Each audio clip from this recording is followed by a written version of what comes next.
대체할 수 없는 압도적 경제방송 박근영의 데일리 힌트 시간입니다. 반갑습니다. 오늘은 5월 27일 월요일 방송입니다. 올해 마지막 주까지 왔네요. 와, 5월 정말 빠르게 지나갔습니다. 벌써 6월을 앞두고 있는데요. 시장이 그래도 2700포인트를 돌파하면서 어느 정도 안정적으로 주가들이 올라가는 모습이 보입니다. 오늘도 마찬가지로 상당히 힘들었던 하루에서 막판에 또 상당히 힘을 내면서 주가 부분들이 올라가는 모습을 보였습니다. 자, 그러면 시장 이야기를 좀 해보겠습니다. 코스피는 9.5포인트 정도 상승 출발 보였습니다. 하이닉스의 강세 출발 속에 반도체 소부장과 원전과 ESS, 태양광과 풍력 등 신재생 에너지, 그리고 엔터, 미디어, 해운과 건설, 석유, 화학, 우주, 항공 등의 업종이 강세 출발 보였고요. 그 외에도 수산과 유리기판, 전력 설비와 여행, 카지노 관련된 테마군들이 강세 출발 보였습니다. 잠시 주춤했던 시장은 외국인 선물 순매수 전환하면서 10시 30분경 코스피 2700선 회복을 했고요. 주말 발표된 여러 호재에 민감하게 반응하는 모습을 보였습니다. 시총 상위 대형주 상승세가 나타났는데 코스피는 역시 12개월 포워드 PR이 10배 정도 수준, 10배 미만 정도 수준이기 때문에 가격 매력도가 아직까지 있다는 확인이 되고 있고요. SK 하이닉스가 장중 신고가를 냈고 업종별 호재 영향에 지수 반등을 보였습니다. 오전장 같은 경우는 SK 하이닉스가 급반등했고 삼성전자가 마이너스권에 있었는데요. 좀 이따 말씀드리겠지만 장막판 삼성전자가 급반등을 했고 하이닉스는 상승폭이 줄어드는 모습을 보였습니다. 원전 같은 경우는 두산 에너빌리티가 SMR 수주 소식이 이루어지면서 2조 원 규모의 대형 수주 소식에 두산 포함 동반 강세였고 해운은 상하이 컨테이너 우림지수 SCFI가 2700포인트 돌파했습니다. 연내 신고가 경신을 하고 있고 컨테이너 우림 강세 장기화 영향에 HMM 등 관련된 해운주가 강세였고요. 음식료는 CJC푸드 김 관련주죠. 우양 이게 냉동 김밥 관련주고 삼양식품 라면 관련주 52주 신고가 경신했습니다. 김 가격 상승 지속되고 있고 수출 모멘텀 부각되면서 강세가 여전히 이어졌습니다. 그 외에도 신재생 쪽은 조선과 전기차에 이어서 미중 무역 갈등 반사 수혜로 HT 현대에너지솔루션 관련된 부분과 한화솔루션이 강세였고요. 전력 같은 경우는 역시 미국의 AI 모멘텀의 전력 설비 등의 인프라주 강세 영향으로 LS 일렉트릭이 신고가 경신했습니다. 이 반도체는 아까 말씀드린 대로 엔비디아와 동방산성한 미국 영향을 받는데요. SK 하이닉스와 한미 반도체가 외국인 순매수 동반 신고가 경신을 하는 모습이었습니다. 삼성전자가 2018년부터 23년까지 평균 PBR이 1.5배 수준인데 FN 가이드 기준으로 봤을 때 현재 1.3배 정도 수준이라 상당히 저평가되어 있다 평가를 받았고요. 반등 시 지수 상승폭이 확대 예상된다는 점에서 장 막판에 삼성전자 위주로 막 끌어올린 자금들이 하이닉스를 일부 좀 차익 실현하면서 삼성전자를 끝무렵에 굉장히 강하게 끌어올렸다 볼 수 있습니다. 주말 발표된 한중 FTA 내용의 엔터와 화장품 등에도 수급이 유입되는 흐름이었고 다만 오전장 기준으로 삼성전자 약세 상승폭은 제한되기도 했었습니다. 그러나 장막판 주가지수 선물 급반등 나오면서 삼성전자 상승폭이 확대됐고요. 장중 2%대까지 올라왔죠. 하이닉스 같은 경우는 상승폭이 축소되면서 1%대로 상승폭이 줄어들고 마무리됐습니다. 코스닥은 미국 반도체 업종 강세에도 테마주 수급이 쏠리면서 다소 좀 지수는 강보합세에 마무리됐는데 반도체 업종은 선별적인 주가 흐름이었고요. 외국인 기관 수입 유급이 되어 있는 리노공업과 HBSP 이런 종목들 그리고 한미반도체 이런 종목들이 꽤 괜찮았고요. 전일 한중 정상회담에서 문화 분야 교류와 개방 확대 논의가 되고 한한령 해제 기대감에 엔터와 미디어주도 강세 보였습니다. 그 외에도 아까 말씀드렸던 두산 에너빌리티의 미국 SMR 건설 프로젝트 참여 소식에 원자력 관련주 그리고 AI로 인한 전력수 확대 수혜가 기대되는 태양광 관련주도 역시 강세를 보였습니다. 업종별로 본다면 기계 섹터, 원전과 반도체 중심 업종 상승을 보였고요. 건설업 같은 경우는 삼부토건의 우크라이나 재건 사업 기대감에 강세였고요. 현대건설도 강세였습니다. 음식료품은 상용식품과 농심 등 라면주가 강세였고 반면 의약품이 약세였는데 한독과 신풍제약, 셀트리온이 하락했고요. 종이목재, 서비스업도 약세였고 삼성전자, SK 하이닉스는 외국인들이 오후에 양종목 매도로 이제 전환하는 모습도 보이기도 했습니다. 코스닥은 업종별로는 일반 전기전자, 반도체 중심으로 상승했고 이오테크닉스, HBSP, 리노공업 등 강세였고요. 오락 문화 업종의 한한령 해제 기대감에 상승세 보였고 SM, YG엔터 관련된 강세가 보였습니다. 반면 섬유의료와 지난주 상장한 노브랜드가 크게 하락하는 모습도 보이기도 했습니다. 자, 막판에 삼성전자 막 시원하게 올라가는 것 때문에 분분하게 지금 저희가 찾아봤지만 특별한 이슈가 나온 건 없었어요. 그러다 보니까 다 좀 수급적인 이슈. 그러니까 하이닉스가 일단 20만 원 넘어가면서 꽤 뭐 PBR 기준으로 봤을 때 꽤 많이 올랐죠. 아까 근데 삼성전자가 PBR 기준 1.3배 정도 수준이기 때문에 하이닉스는 PBR 2배 정도까지 거의 올라왔습니다. 그렇기 때문에 상대적으로 싸게 거래되고 있는 삼성전자가 좀 수급이 막판에 쏠린 거 아닌가 뭐 이런 생각도 좀 해봅니다. 추가적인 어떤 내용이 있으면 체크해서 내일 한번 다시 말씀을 드려보도록 하겠습니다. 그럼 첫 번째 매크로 지표 보여드리겠습니다. 지금 최근에 되고 있는 대형주 7개 회사 관련해서 전체 S&P 500 마켓캡 가운데 29%까지 올라갔다가 20%까지 23년도에 떨어졌지만 현재 31%까지 역시 7개의 큰 회사들, IT 회사들이 결국은 S&P 500의 마켓캡의 비중이 계속 늘고 있다 이렇게 보는 것 같습니다. 그래서 결국 이런 7개 관련된 종목들 중심으로 주가의 지수가 끌어올려지고 있다, 집중되고 있다라고 보시면 될 것 같습니다. 자, 그리고 두 번째 매크로 이슈인데요. 현대차증권에서 오늘 올려주신 자료인데 두 번째 자료를 좀 띄워주십시오. 이게 뭐냐면은 이제 내구재 소비 가능성을 보여주는 미시건대 설문조사 쪽인데요. 역시 이제 지금 긍정적인 시장 분위기로 이제 코멘트를 하고 있습니다. 금요일날 발표된 소비와 투자 지표가 스태그플레이션 리스크를 낮춰주는 그런 데이터들로 볼 수 있는데 5월 미시건대 심리지수 확정치가 69.1포인트로 집계되면서 예비치보다 1.7포인트 상승했습니다. 소비 심리는 개선되면서 휘발유 가격의 부담이 낮아지며 1년 단기 기대 인플레이션은 예비치 3.5%에서 3.2%로 낮아지고 있는 상황이고요. 해당 설문조사에서 눈에 띄는 점이 고금리에 있어서 소비자들이 좀 소비력이 빠질 것으로 크게 악화될 것으로 봤는데 실제는 그렇지 않았다는 겁니다. 현재 고금리가 집과 자동차에 대한 구매력을 약화시켰다는 응답률은 굉장히 높아졌습니다. 이게 보시면은 자동차와 집 같은 경우는 상당히 이제 약화되고 있는 거죠, 구매력이. 근데 내구재 구매는 영향을 크게 미치지 않고 있다는 응답자가 지난 3월부터 급증세가 보이고 있다는 겁니다. 내구재는 이제 소비재 가운데 오랜 시간 사용할 수 있는 것들이죠. 예를 들어서 뭐 TV 같은 거, 가구, 뭐 냉장고, 라디오 이런 것들이 해당되는데 기업들은 여전히 이와 관련된 투자를 지속하고 있고 같은 날 발표된 4월 미국 비국방 자본재 주문 항공기를 제외한 쪽은 전월비 0.3% 상승하면서 3달 연속 또 증가한 것으로 나타났습니다. 이 자본 비용은 상대적으로 높지만 상품 소비에 대한 수요를 확인한 기업들의 투자 사이클이 여전히 지속되고 있음을 시사하는 데이터였고요. 견조한 지표는 반대로 금리 인하에 대한 기대감을 좀 약화시키는 이슈로 될 수도 있겠지만 그래서 6월 FOMC 회의 전후 시점에 코스피 방향성이 좀 뚜렷하지 않을 가능성도 있다고 볼 수는 있습니다. 하지만 수요 확인이 계속해서 관찰되고 있는 즉 금리가 굉장히 높음에도 불구하고 이러한 금리 부담을 이겨내면서 아직까지 이익 성장률이 지지되는 업종이 있다는 것이고 시장의 하단의 레벨은 점차 높아질 수밖에 없다고 평가를 합니다. 6월도 마찬가지고요. 1분기 실적 개선이 도드라지는 업종 중심 순환매 장세에 여전히 주목할 수밖에 없다 이렇게 볼 수 있습니다. 지난주 제가 방송을 통해서 소비가 상당히 좀 아직은 괜찮다. 근데 그 이슈 하나 중에도 미국 시장의 어떤 주식의 비중, 그러니까 가계의 주식 비중이 상당히 높아지면서 이쪽도 소비를 굉장히 견고하게, 그러니까 저축은 계속 떨어지고 있는 게 맞습니다만 결국은 유가증권 시장의 어떤 비중들이 상당히 가계가 높아지면서 주식과 관련된 평가 금액이 높아지고 이것이 또 소비를 지탱해주는 어느 한 담해낼 수 있다는 부분도 말씀을 드렸기 때문에 이런 부분들을 생각을 한다면 역시 아직은 수요가 그리고 이제 소비가 그렇게 부러질 것은 아니다는 거죠. 완만하게 조금은 하향 곡선을 그릴 수는 있습니다. 근데 그게 역시 금리 인하를 앞당기면서 오히려 수급이 깨지지 않고 금리 인하를 앞당기는 그렇게 된다면 상당히 골드락스 정도의 시장이 될 수도 있다는 점도 우리가 유념할 필요가 있겠습니다. 너무 겁낼 시장이 아니다 이런 이야기를 다시 드리는 겁니다. 네, 매크로 지표는 이 정도 말씀을 드려보겠습니다. 자, 그러면 첫 번째 이야기를 한번 해보겠습니다. 오늘 태양광주 하나 솔루션, 그러니까 화가 난다 그러셔갖고 화나솔루션이라고 말씀하시는 분들 되게 많았는데 오늘 급등을 보였죠. 아시다시피 미국이 중국산에 관련해서 관세를 부과하기로 이야기를 했습니다. 국내 태양광주에 대한 투자 심리가 회복되고 있다고 볼 수도 있겠고요. 전기차, 반도체, 의료품을 포함한 중국산 제품에 대한 관세 인상 조치 일부가 8월 1일부터 발효됩니다.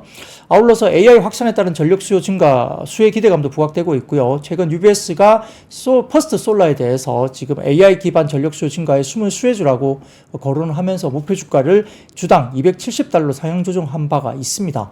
UBS는 대형 기술 기업들이 데이터 센터 확산을 위해서 청정 에너지 사용을 선호하는 추세 때문에 결국은 특히 AI 수요에 따른 전력 수요 증가로 퍼스트 솔라가 수혜주로서 혜택을 받을 것이다. 지난주에 이미 이야기를 했었죠. 투자은행 찰스 슈왑도 AI로 인한 전력 수요가 커지면서 태양광 업체들이 AI의 주요 수혜주가 될 수 있다라고 주장을 한 것으로 알려졌습니다. 자, 그러면 하나솔루션만 놓고 보면 현대차증권에서 오늘 리포트가 나왔습니다. 물론 하나솔루션 리포트가 다른 곳에서 많이 나왔는데요.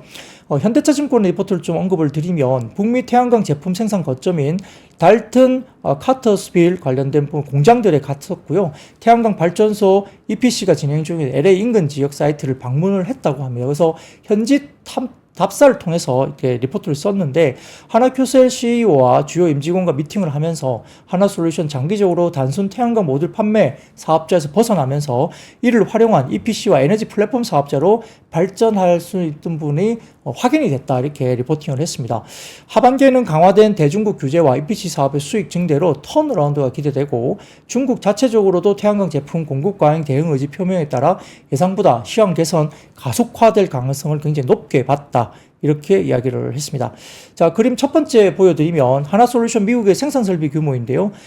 인곡과 그다음 웨이퍼, 셀 같은 경우는 24년 이후로 계속 이야기가 됩니다. 모듈 같은 경우는 밑에 22년, 그다음 23년, 24년까지 이렇게 올라갑니다. 8.4기가와트까지 올라가는데요. 이렇게 보면 모듈 관련된 부분들이 미국 생산 설비가 많이 늘어날 수밖에 없는 겁니다. 이렇게 보시면 될 것 같고요.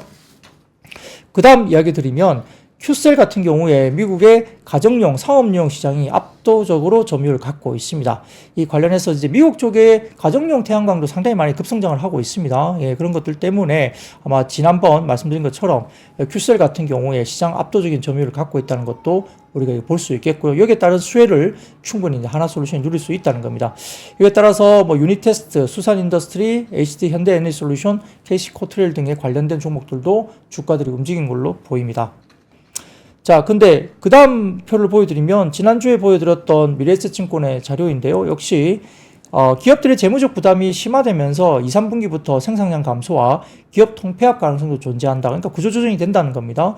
여기에 따라서 중국 태양광 쪽에 변곡점이 나타나는 구종으로 본다라고 평가를 한 것 같습니다. 자, 거기다가 제가 지난주에 방점을 좀 찍은 것이 이 관세 부과 때문에 태양광이 좋으냐? 그건 아니라는 이야기를 드렸죠. 그것도 물론 일부 영향을 미치겠지만 실제 지난주에 태양광주가 급등을 했던 이유는 이겁니다. 사진을 좀 띄워주시면 블룸버그 통신에서 나왔던 이야기를 다시 한번 말씀드리겠습니다. 중국이 태양광 산업 안정화를 위한 정부 개입 등에 관한 미팅을 진행했고요. 여기에 따라서 결국은 가격 경쟁을 통제할 수 있다는 기대감이 형성됐습니다. 중국 정부가 나선다는 이야기입니다. 그래서 중국 태양광 협회는 지난 5월 17일 위챗 공지를 통해서 태양광 장비와 소재를 원가 이하 가격으로 판매하는 행위를 막는 조치가 필요하다고 언급을 했고요. 여기에 따라서 중국 정부의 개입도 포함되어 있는 것으로 알려졌기 때문에 강제적으로 가격을 통제하겠다는 이야기가 나온 겁니다. 그래서 인수합병 등을 통한 시장 조정 과정도 필요하다는 의견도 제기됐으니까 구조조정을 할 수 있다는 거죠. 그래서 중국 시장 내 제품 가격 안정화가 글로벌 태양광 밸류체인 전반에 수혜로 이어질 수 있다는 전망이 되면서 결국은 지난주에도 미국 쪽에 태양광 관련들이 급등하는 모습이 이 때문에 나왔다는 거죠. 역시 UBS 보고서 등에 따라서 빅테크 중심의 AI 데이터 센터 투자 흐름이 결국 태양광 등 신재생 기업의 구조적인 수혜가 될 수 있다는 것은 뭐 똑같이 언급을 할 수가 있겠습니다. 그래서 중국 정부가 나서서 가격적인 통제를 하고 구조조정까지 하겠다. 이게 결국은 태양광 업종들의 강한 반등을 나타냈다. 이렇게 볼 수도 있는 겁니다. 자, 그리고 그 다음 표를 하나 보여드리겠습니다. 이게 올바른이라는 플랫폼에서 제가 감사하게 좀 받아서 인용을 드립니다. 4월에 캘리포니아 전력의 31%를 태양광으로 이제 전력을 공급했다고 알려집니다. 미국 같은 경우는 상당히 높은 비중으로 지금 태양광이 전력 공급을 하고 있는 것도 눈에 보이기 때문에 이런 것들을 본다면 태양광이 상당히 좀 중요한 전력원으로서 역시 이슈가 부각될 수 있겠죠. 예, 이런 것들도 한번 평가를 보시면 좋을 것 같습니다. 결국 이제 너무 가격이 낮게 형성되어 있는 중국산 제품이 뭔가 구조조정이 된다는 점이 업황을 돌리는 트리거가 된 걸로 보입니다. 또 AI 관련된 이야기가 수요도 이야기되고 있는 모습이 있다고 볼 수 있습니다. 자, 그러면 두 번째 관련된 이슈를 말씀드리겠습니다. 두 번째는 역시 수소 연료 전지 쪽입니다. 역시 지난주에도 수소, 천연가스 이야기가 제가 드렸던 적이 있는데요. 이 부분이 이야기 나옵니다. 특히 이제 이번 주말 사이에 윤석열 대통령과 기시다 후미오 일본 총리가 정상회담에서 한일 간 수소 협력 대화 그리고 자원 협력 대화를 신설해서 공급망 안정화를 협력하기로 했다라고 합의했다 전해졌습니다. 뭐 그러다 보니까 역시 양 정상이 한일 수소 협력 대화를 내달 중순 새로 출범시키기로 했고 이 부분에서 한일 간 글로벌 수소 공급망 확대를 기하고 수소 관련 표준, 수소 에너지 규격, 정책 분야에서 협력을 모색할 수 있도록 이야기를 했다라고 밝혔기 때문에 뭐 이 부분도 정책적인 모멘텀이 또 될 수 있다 볼 수는 있겠죠. 자, 거기다가 지난번에 말씀드린 것처럼 현대차가 미국 관련해서 미국 라스베가스 컨벤션 센터에서 열린 청정 운송수단 박람회 액트 엑스포 2024에서 결국은 수소 상용 밸류체인을 확장하면서 액시언트 수소 전기 트럭 관련된 상품성 개선 컨셉 모델을 발표를 했고요. 여기에 따라 자율주행 기술 업체인 플러스와 손잡고 미국에서 최초로 액시언트 수소 전기 트럭에 대한 레벨 4 자율주행 테스트를 진행 중이라고 밝힌 것도 최근에 수소 관련된 모멘텀으로 등장을 했었습니다. 더군다나 미국의 수소 연료전지 선도 기업인 블룸 에너지 관련 쪽도 주가가 AI 데이터 센터 관련된 증설로 인한 에너지 수요 증가의 수혜주로 거론됐죠. 그래서 이런 부분들도 블룸 에너지도 영향을 미쳤다 볼 수 있고요. 또한 이제 기존 촉매 전극의 한계를 극복해 그린 수소를 더 저렴하게 대량 생산할 수 있는 탄소 섬유 전극이 또 개발됐다고 알려졌습니다.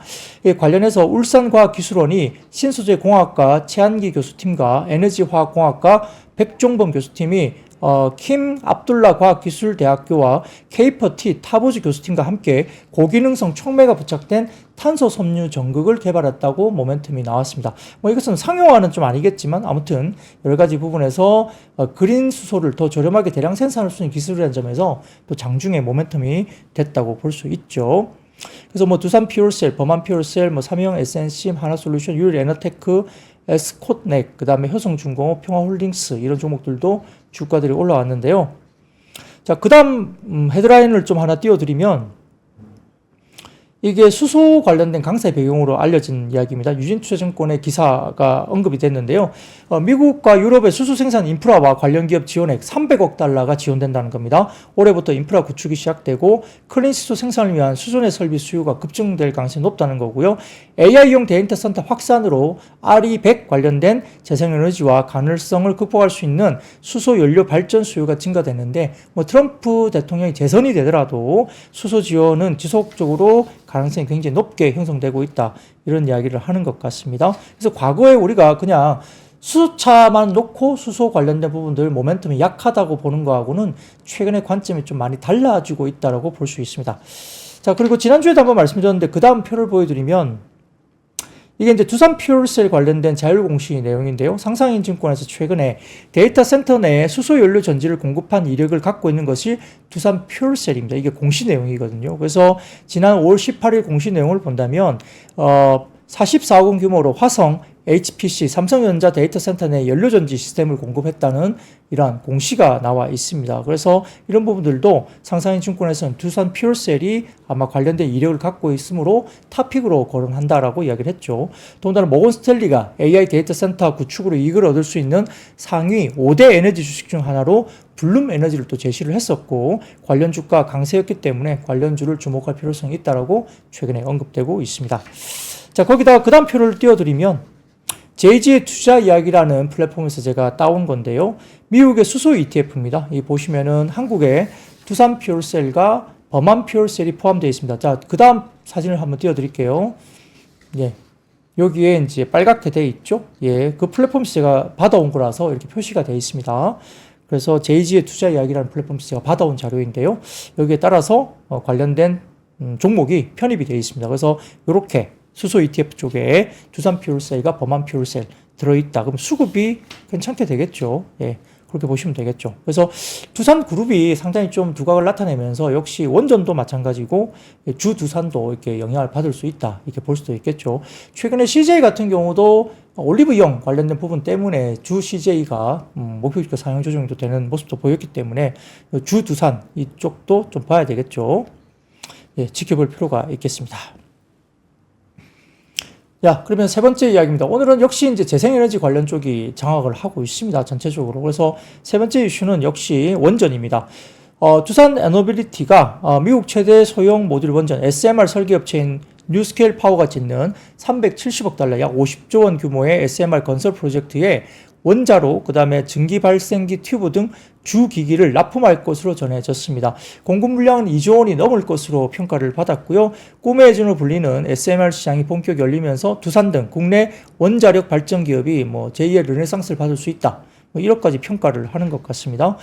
그래서 지금 뉴스케일 파워가 IT 인프라 기업 스탠더드 파워에 29년부터 SMR 24기를 공급하기로 하고 세부 사안을 조율 중에 있고요. 상반기 최종 합의에 이를 것으로 지금 시장은 예상을 하고 있는 것 같습니다. 더군다나 한국 수자원 수력 원자력을 중심으로 하는 팀 코리아가 체코 정부가 발주하는 30조 원짜리 원전 프로젝트에서 프랑스와 함께 결선에 올라 있고요. 두산 에너빌리티가 SMR에서 잭팟을 터트린 데 이어서 아마 대형 원자력 발전에서도 초대형 수주 가능성이 일단 열려 있다고 볼 수도 있습니다. 물론 이제 결정은 좀 봐야 되겠죠. 체코 정부가 남부 지역인 테멜린과 두코바니에서 1200메가와트 규모의 원전을 최대 4기 건설하는 사업을 추진하고 있고 7월에 우선 협상 대상자를 선정한 뒤 연말께 최종 사업자를 뽑을 예정인데 이렇게 체코 쪽에서 만약에 수주를 받는다고 한다면 유럽 진출의 교두보가 생긴다는 점도 이제 큰 의미를 가질 수 있겠죠. 이런 부분들 때문에 에너토크가 상한가였죠. 오진엔텍, 수산인더스트리, 두산에너빌리티, 효성중공업 등의 원자력 발전 관련된 종목들이 좋았다 볼 수 있습니다. 다만 오늘 이제 유진투자증권에서 코멘트를 하나 내긴 했는데요. 조금 보수적으로 확인하자라는 그런 멘트입니다. 숏 아이디어 리서치 전문기관인 아이스버그 리서치의 뉴스케일 파워에 대한 최근 보고서 내용인데 뉴스케일은 77메가와트 SMR에 대해서 아직 당국의 최종 승인을 받지 못했다고 이제 리포트가 나왔고요. 첫 프로젝트 실패 이후에 확정된 수주가 아직은 없어서 이와 관련된 부분은 다소 조금은 검증이 좀 필요하지 않느냐, 좀 보수적으로 보자라고 언급을 좀 하고 있습니다. 이런 부분들도 저희가 좀 체크를 해봐야 되겠죠. 네. 그리고 원전 같은 경우도 다소 조금은 수익성이 있는 사업인지도 한번 지켜볼 필요는 있습니다. 규모가 굉장히 큰 사업이긴 하지만 회사 입장에서 이게 수주를 받는다고 해서 또 이게 수익성이 있는 사업인지 이런 부분들이 사실 최근에 제가 이야기 드린 게 아니라 시장에서 논란이 되게 많았거든요. 그래서 이게 수주 받는 게 중요한 게 아니라 돈을 벌 수 있는 수익 사업이 되는 거냐 이 부분도 사실은 좀 조심스럽게 언급되고 있는 부분이 있어서 좀 체크를 해볼 필요는 있겠습니다. 네, 그런 부분도 좀 참고를 해보시면 좋을 것 같습니다. 자, 그러면 네 번째 섹터로 넘어가겠습니다. 네 번째 섹터는 오늘 중국 소비 관련주인데요. 자, 사진을 좀 띄워주시면 한중과 한일 관련된 정상회담 주요 내용과 관련해서 오늘 연합뉴스에서 이렇게 좀 자료 정리해 준 게 이렇게 올라와 있어서 제가 한번 가져와 봤습니다. 이 26일 서울에서 개최됐는데 한중과 한일 각각 정상회담 관련해 가지고 이런 내용으로 지금 이야기되고 있는데 특히 이제 한중 FTA 2단계 협상 재개 이런 부분들이 상당히 중국 시장이 좀 열리는 거 아니냐 그 부분이 상당히 이야기가 되고 있는 것 같고요. 좀 전에 말씀드린 것처럼 일본과는 수소 관련된 협력 대화 출범 이런 부분들이 좀 있죠. 자원 협력 관련된 대화 신설이 이슈가 있는 것 같습니다. 그래서 이런 부분들 때문에 역시 지금 한중일 정상회의 같은 경우는 이날 오전 서울에서 개최됐고요. 지난 2019년 12월 중국 청두에서 개최된 이후에 4년 5개월 만에 개최된 겁니다. 그래서 이런 부분에 대한 정상화 계기가 좀 됐으면 하는 바람도 있습니다. 그래서 아까 보여드렸던 이런 것에 대해서 6대 중점 협력 분야에 대한 공동 선언문을 도출할 예정으로 알려져 있고요. 특히 이제 지난주 같은 경우도 알려졌지만 최근에 중국의 문화여유국이 국내 록밴드 세이수미에 오는 7월 12일 베이징 특별 공연을 허가했다는 소식이 지난주에 나와 있습니다. 여기에 따라 한한령 해제 기대감이 커지고 있고요. 세이수미 같은 경우는 부산의 광안리 중심 인근에서 기점으로 하는 록 성향의 4인조 인디밴드로 알려져 있고요. 중국 당국이 국내 가수의 베이징 라이브 단독 공연을 허용한 것은 굉장히 흔치 않은 일로 알려집니다. 현대자동차는 최근 보고서를 통해서 한국 가수가 중국 본토에서 공연하는 것이 8, 9년 만에 처음으로 이야기되고 있고 K-팝 아이돌 가수 그룹의 수혜가 확산될 것이라는 기대감이 커졌다라고 분석을 하기도 했습니다. 여기에 따라서 SM과 CJ ENM, 카카오, 큐브엔터, A스토리 등의 관련된 부분들, 그리고 일부 여행과 중저가 항공사 LCC, 그리고 카지노, 면세점도 주가들이 좀 움직였고요. 일부 화장품, 실리콘투라든지 본느, 마녀공장, 선진 뷰티 사이언스, 청담 글로벌 등의 화장품 관련주도 주가가 좀 주목을 받았고, 그 외에도 국내 상장 중국 기업 관련주도 일부 올라왔고요. 그리고 일부 게임주들, 위메이드 그룹주라든지 넷마블, 룽트 코리아 등의 일부 게임주들도 관련해서 긍정적인 흐름을 보였다 볼 수 있습니다.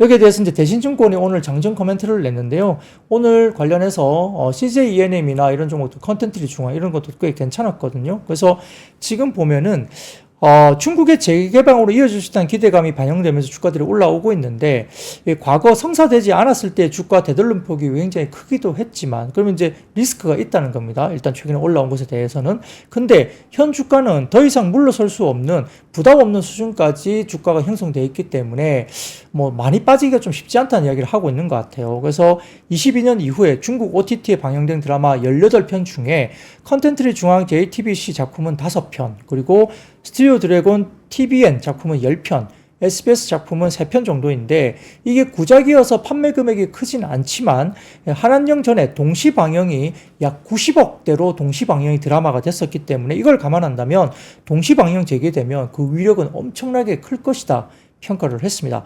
전일과 그리고 오늘 모두 중국 기대감으로 상승 중에 있지만 CJ ENM 같은 경우는 또 중국과 무관하게 좋은 업황이란 겁니다.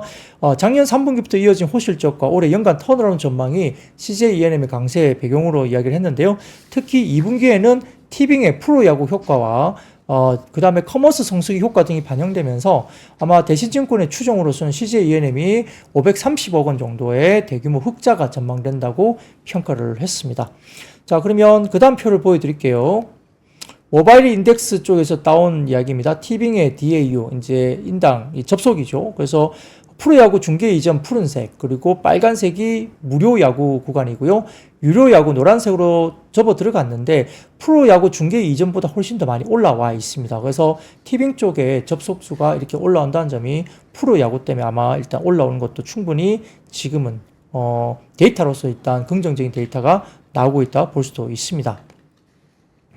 자, 여기에 대해서 삼성증권이 장중 코멘트를 내기도 했습니다. 한중 FTA 2단계 협상 재개에 들썩이는 엔터 미디어 업종이라는 코멘트를 내면서 이번에 한한령이 해제될 수 있을까라고 이제 멘트를 단 거죠. 그래서 다시 높아지는 한한령 해제 기대감인데, 자, 우리가 생각해보면 아까 말씀드렸던 세이수미 같은 경우도 그렇고요. 소프라노 조수미 씨가 또 5월 초 베이징과 상하이에서 이탈리아 실내 합주단 무지치 합주단과 공연을 개최했다고 알려졌고요. 아까 말씀드렸던 지난주에 인디밴드 세이수미의 7월 베이징 특별 공연 허가 소식, 그리고 에스파의 6월 중순에 팬미팅 소식도 중국 쪽에서 이루어진다고 알려졌습니다. 그래서 중국 당국이 한국 아티스트의 라이브 공연을 단독 공연을 허가한 것은 상당히 오래간만이고요. 여기에 따라서 과거에 2015년도에 빅뱅이 아마 그때 11개 도시 투어 이후 부재를 했었죠. 그래서 현 시점에는 관련된 뉴스를 확대 해석하기에는 조금 이른 면이 분명히 있긴 하다라고 언급은 했습니다. 실망으로 돌아온 사례가 많았다는 거죠, 과거에. 그래서 이렇게지 중국 당국은 또 공식적으로 한한령이 존재한다라고 언급을 하지 않고 있기 때문에 이게 해제된다고 말하는 것도 조금은 너무 섣불리 말하기는 좀 어렵다, 확대 해석하기는 좀 이른 감이 있다라고 평가를 했습니다. 다만 6월 초에 한중 FTA 후속 협상이 예정되어 있기 때문에 향후 추이를 지켜볼 필요는 있다라고 이야기를 했고요. 여기에 따라서 만약에 한한령이 해제가 된다고 한다면 광천 총국의 허가 절차를 고려할 때 아마 공연 분야가, 그러니까 우리가 엔터 쪽의 공연 분야, 그룹사, 그러니까 남자 보이그룹, 걸그룹들의 이런 공연 분야가 드라마, 영화보다 먼저 나타날 수 있다고 예상을 했고요. 삼성증권에서는. 그래서 만약에 영향력 있는 국내 아이돌의 공연 허가 소식이 들린다면은 본격적인 중국 매출 속식 확대가 물꼬가 트일 것으로 기대를 하는데, 참고적으로 전통적으로 중국 시장에서 강했던 회사가 어디냐? 역시 SM입니다. 그리고 두 번째는 YG 엔터들을 꼽을 수 있는데, 참고로 SM은 웨이브 그리고 JYP 같은 경우는 보이스토리의 데뷔 예정인 프로젝트 C 등 현지화 보이그룹을 현재 보유하고 있다고 언급을 했고요. 미디어 업체 가운데서는 경쟁력 있는 영상 콘텐츠를 다수 제작하고 있는 CJ ENM과 스튜디오 드래곤 콘텐츠 중앙에 주목할 수 있을 것 같다 했습니다. 자, 영화 같은 경우도 지금 영화제에 초대를 받았는데 파묘라든지 범죄도시 네 번째 이야기 이런 것들이 또 최근에 영화제 초대를 받는 그런 이슈도 있었죠. 추가로 CJ ENM 같은 경우는 엔터 사업도 드라이브를 걸고 있는데 9인조 보이그룹 제로베이스1에 중국인 멤버가 2명 정도 포함되어 있어서 CJ ENM도 상당히 주목을 해야 될 것 같고요. 그래서 확대 해석은 경계를 해야 되지만 긍정적인 가능성을 열어둬야 할 것으로 판단을 했습니다. 삼성증권의 의견입니다. 네, 이런 것들도 한번 같이 참고를 해보시면 좋을 것 같습니다. 예, 그러면 다섯 번째 섹터로 넘어가겠습니다. 다섯 번째 섹터는 오늘 역시 음식료입니다. 지난주까지도 여러 가지 라면 업종이라든지 CJ 제일제당, 그 다음에 우양, 그 다음에 CJ 시푸드 이런 종목들 꽤 좋았는데 역시 오늘도 괜찮았습니다. 리서치 아름에서 보고서를 냈습니다. 여기 내용에 따르면 역시 K푸드 열풍이 장기화되면서 성장 확대가 예상된다고 하면서 이 K푸드는 전통적인 맛과 건강한 이미지로 글로벌 시장에서 인기를 끌고 있는데 매운맛, 그리고 다양한 식재료, 그리고 편리한 조리법 등이 해외 소비자들에게 큰 호응을 얻고 있다. 품질 대비 합리적인 가격과 만족도를 갖추고 있기 때문에 수출량이 지속 증가하고 있고요. 관련 기업의 실적 개선을 이뤄줄 수 있다 봤습니다. 그래서 지금은 월마트 등의 미국 대형마트에도 입점하면서 접근성이 역시 형성되고 있고요. 아울러서 농립축산식품부가 집계한 농립축산식품 수출 실적 자료에 따르면 대미 수출 금액이 올해 1월부터 4월까지 4조 8천억 달러로 전년 동기 대비 15.9% 늘면서 올해 1분기 K푸드 최대 수출국은 또 미국으로 확인이 됐습니다. 주요 품목은 역시 어디냐면 삼양식품의 불닭볶음면, 그리고 CJ 제일제당의 햇반, 그리고 우양 등에 관련된 냉동김밥 등의 수출 확대를 견인했다고 언급을 하고 있죠. 그래서 관련주로 굉장히 좋아요.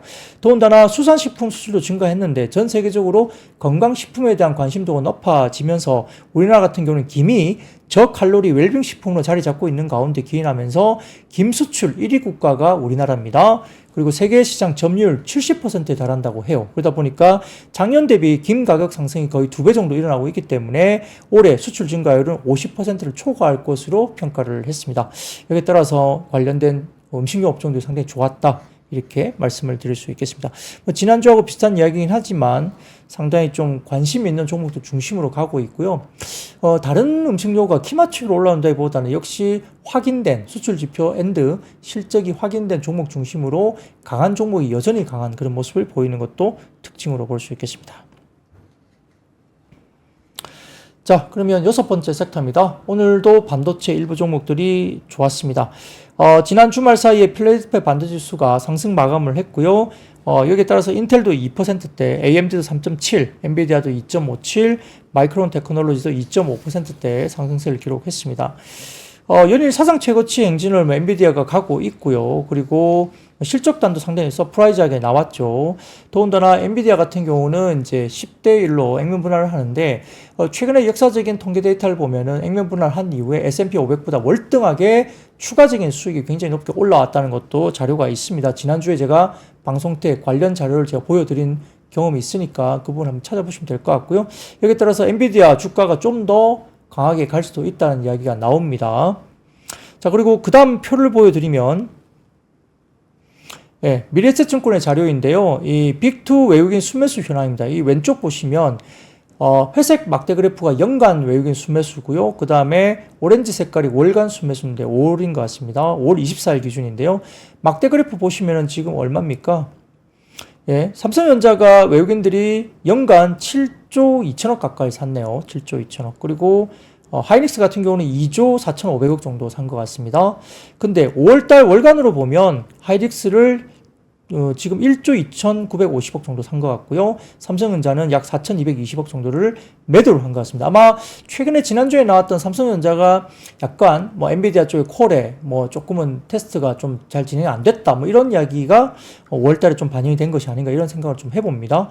오른쪽 보시면은 연초 대비 올해 영업이익 추정치 변화율인데요. 오른쪽 보시면은 노란색 실선이 삼성전자 그리고 하이닉스의 부분들이 굉장히 많이 올라오고 있습니다. 하이닉스가 연초 대비 어닝 상승폭이 굉장히 더 크게 나타나는 점도 최근에 좀 차별화돼서 하이닉스 쪽이 20만을 넘기는 그런 모습이 나타난다 이렇게 볼 수도 있겠습니다. 자, 더군다나 그 다음 사진 보여드릴게요. 헤드라인인데요. 이 헤드라인이 뭐냐면 SK 하이닉스가 1분기에 계약 부채가 73%나 증가했다는 겁니다. 계약 부채가 증가했다는 건 뭡니까?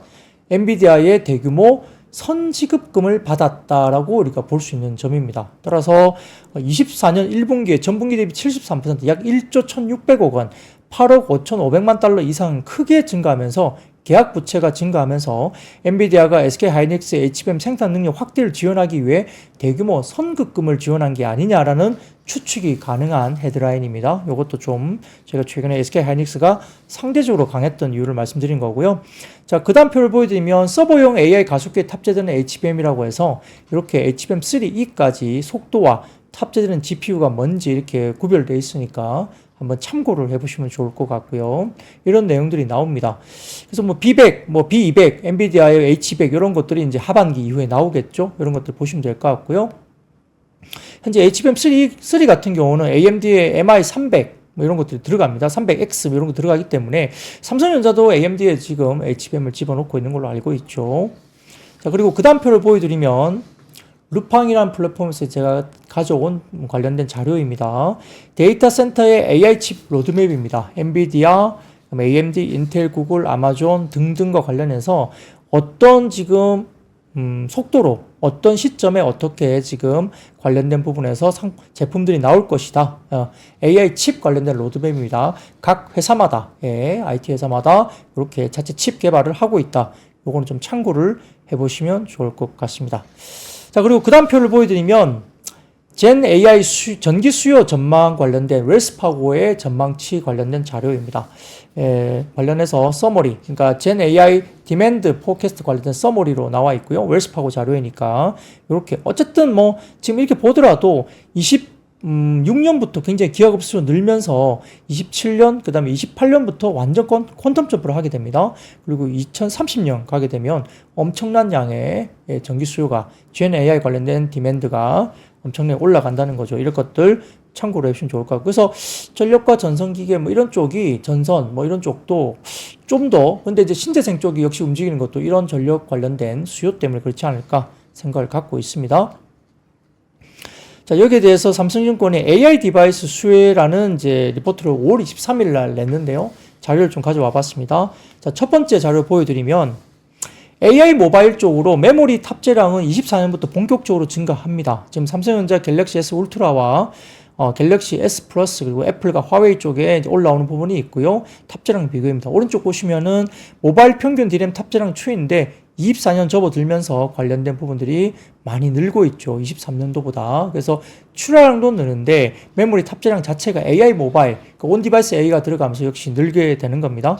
자, 그 다음 표를 보여드리면 26년 기준 PC의 60%, 모바일의 30%가 온 디바이스 AI 관련된 탑재가 된다는 이야기입니다. 그래서 온 디바이스 AI 관련된 PC, 지난번에 이제 마이크로소프트나 뭐 쭉쭉 뭐 인텔 그 다음에 HP 뭐 등등 관련해서 이야기를 다 드렸습니다. 그래서 코파일럿 플러스 PC가 미래에 많은 힌트를 주었는데 저전력 NPU 프로세서에서 더 많은 D램을 더 많이 필요하게 되겠죠. 그래서 이런 부분 프로세서 관련된 부분이 나와 있다는 점 충분히 이야기를 하셔야 될 것 같고요. 그리고 결국은 AI 하드웨어 혁신이 3단계에 걸쳐서 나타날 것으로 보는데, 인터넷 디바이스도 그랬지만은 지금 AI 하드웨어 혁신도 3단계로 넘어갈 수 있습니다. 자, 그 다음 표를 보여주세요. 그 다음 표 보여드리면, 늘어나는 HBM 비중입니다. 삼성전자와 SK 하이닉스의 D램 비중이 나타나는데, 역시 전체 중에 아직까지는 삼성전자보다는 하이닉스의 D램 내의 H 비중이 더 큽니다. 그러다 보니까 멀티플을 좀 더 프리미엄을 받고 있다고 볼 수 있겠죠. 그래서 AI 반도체가 26년도에 분기점을 맞이하면서 새로운 하드웨어 사이클을 부를 것으로 삼성증권에서는 평가를 했고요. 폼팩터 혁신은 반도체 관련된 혁신으로 이제 나타날 수밖에 없기 때문에 이런 부분들 같이 참고를 해보시면 좋을 것 같고요. 자, 그리고 관련된 부분들에 대해서 다음 표 보여드릴까요? 대역폭의 상승은 결국 비싼 드램이 탑재된 것을 의미합니다. 뭐 DDR5X부터 시작해서 뭐 DDR LPDDR6까지 26년도 넘어가면 역시 이런 부분들 관련해서 비싼 드램이 탑재되니까 ASP가 올라가겠죠. 그러면 수익성이 상당히 좋아질 수 있습니다. 자, 그렇게 된다면 우리가 여기 보면 약간 푸른색으로 이렇게 네모난 박스가 있습니다. 24년 중반부터 25년, 26년까지 넘어가는 쪽, 이 부분 관련해서 이제 대역폭이 상승이 되면서 비싼 디램이 탑재가 된다고 보시면 좋을 것 같습니다. 뭐 이런 기준으로 봤을 때 반도체 제조업체들이 상당히 좋아지는 그림이 맞다. 이렇게 보면 되겠죠. 단기 사이클로 끝날 것 같지는 않습니다. 좀 더 사이클을 좀 더 갈 수 있다 보는 것 같습니다. 자, 거기다가 그 다음 리포트 한 장 보여드릴게요. JP모건입니다.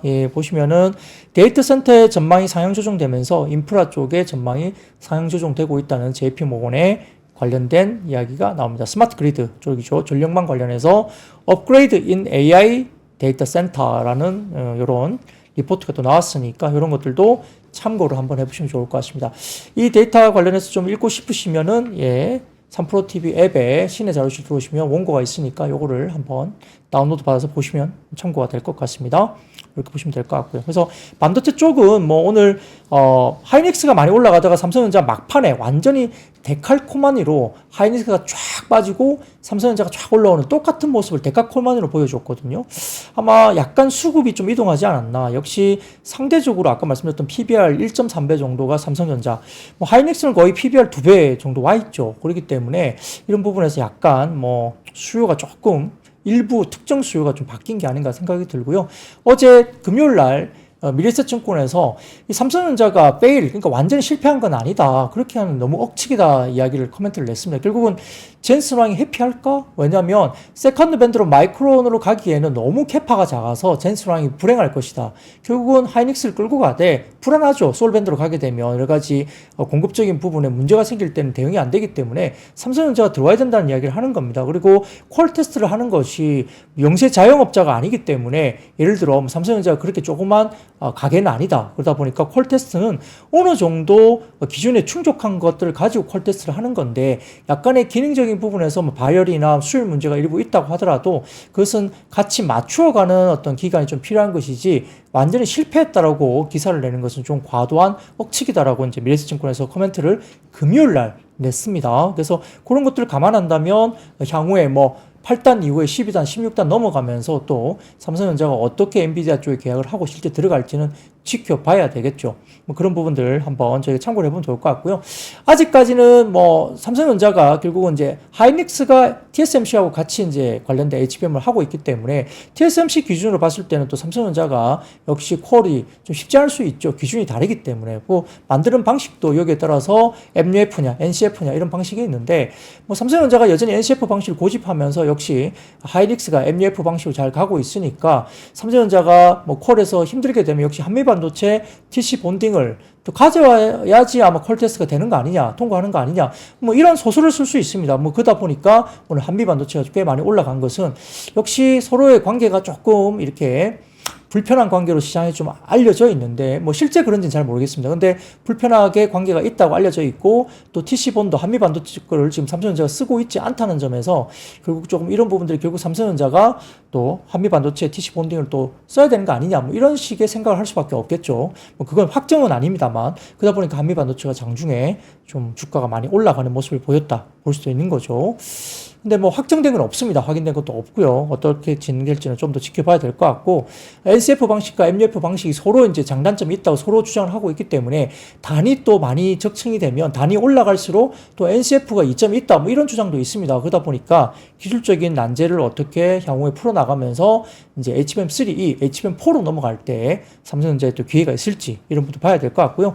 결국은 젠슨왕 입장에서는 삼성전자의 캐펙스가 분명히 필요할 겁니다. 그래서 어느 시점에는 삼성전자가 아마 엔비디아 쪽을 결국은 납품을 하지 않겠나 후발주자로 이렇게 생각을 할 수밖에 없기 때문에 상대적인 밸류가 싼 삼성전자의 수급이 일단 들어오는 것도 일견 이해를 할 수 있다 이렇게 볼 수도 있습니다. 네, 그런 것들도 한번 참고를 해보시고요.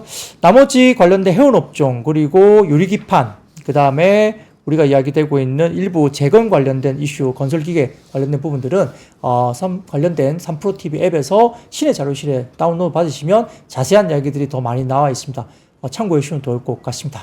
자, 오늘 준비한 이야기는 여기까지고요. 내일도 웃으면서 여러분들 찾아뵙겠습니다. 여러분 아시죠? I see you.